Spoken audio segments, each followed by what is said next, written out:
is the Europeans did a very good job. So you find many Africans who don't know their history as well. If you find conscious Africans who want to leave their countries, like people like Kwame Nkrumah, the first leader of Ghana after it won its independence from Britain, and he was talking about the United States of Africa. He said, this is the only way we can protect our riches from the Europeans.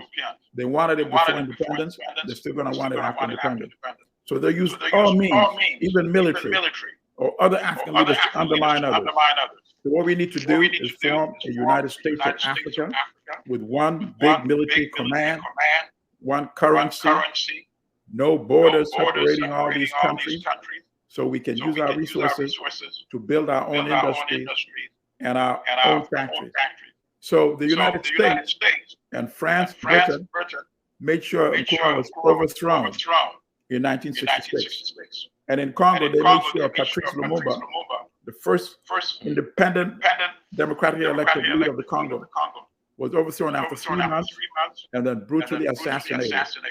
They killed him by firing squad, cut up his body, and then they burned the body, and then they crushed the bone, and then they dissolved it in acid.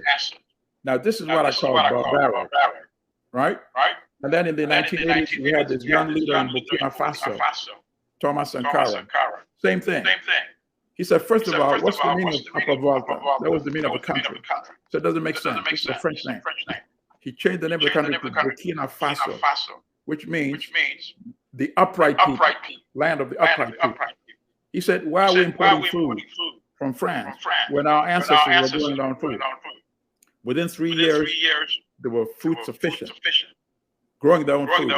So why are we importing all these clothes from Europeans? When we grow our own cotton, we know how to make textiles and weave, and we know how to tailor. Within a few years, he had set up an industry worth millions of dollars that didn't exist. They're producing their own clothes. And then, the desert is creeping up on a lot of those countries. And he said, we can do something about this. Let's plant trees. And you have some Europeans who are still talking that, there's no such thing as an environmental problem. This is a young African leader from the 1980s. They planted 10 million trees. But what happened? They made sure Sankara was killed. And they used his own so-called best man, who was influenced by the French imperialism, to kill him just the same way they killed Lumumba, and buried him in a mass grave with about 12 of his closest associates. Wow, man, that's unfortunate. Those were great men. But I mean, like you mentioned earlier, like when Malcolm, like a lot of times we hear about Malcolm going to Mecca, but they never talk about the 14 African nations that he went to. Absolutely. And he instructed us to go back to Africa. That was a part of his plan. Because his family was Garveyites and stuff like that. Exactly. So that's important. A lot of people don't get that part though. They get the other part about fighting back and about the guns, but I'm glad you brought that part out. I'm glad you brought that up because I'm actually I'm putting all the notes together now doing the research. I want to write a book focusing on Malcolm and Africa. Wow, that's powerful. Do that, please. Right, because Malcolm realized the power of making that connection. And you remember, he wanted to take the issue of these atrocities in the South in particular, right? The racism, the racist attacks against sisters and brothers in the South, setting the dogs on them, the lynchings, just the disappearance, people, He said, so long as we treat it as a civil rights issue, and we take it to Uncle Sam, we're not going to get injustice. What we need to do is set it up as a human rights issue. And if we do that, we can take it to the United Nations. Let the whole world see what's going on. And then that might intimidate the U.S. a little. But so long as they control the narrative, we won't get much accomplished. And that's why he went and started meeting all these African leaders to get them to bring the issue up at the United Nations. Because all these countries are members of the United Nations, and they can bring up any issue to be debated. So he went to the Organization of African Unity meeting in 1964, In Cairo, he met the leader of Egypt, Gamal Abdel Nasser. He met Milton Obote of Uganda, Julius Nyerere of Tanzania. He met Jomo Kenyatta of Kenya, Sekou Touré of Guinea. He met Kwame Nkrumah himself of Ghana, and many other African leaders. And Malcolm was trying to step that up. In fact, I sincerely believe that was the reason why Malcolm was assassinated. Because every country that he visited in Africa, either the U.S. ambassador to that country would go and start meeting everybody that Malcolm met with to try to demonize him and undermine what Malcolm was trying to do. And in other places, he was, of course, followed by either the FBI or the CIA in the countries that he visited.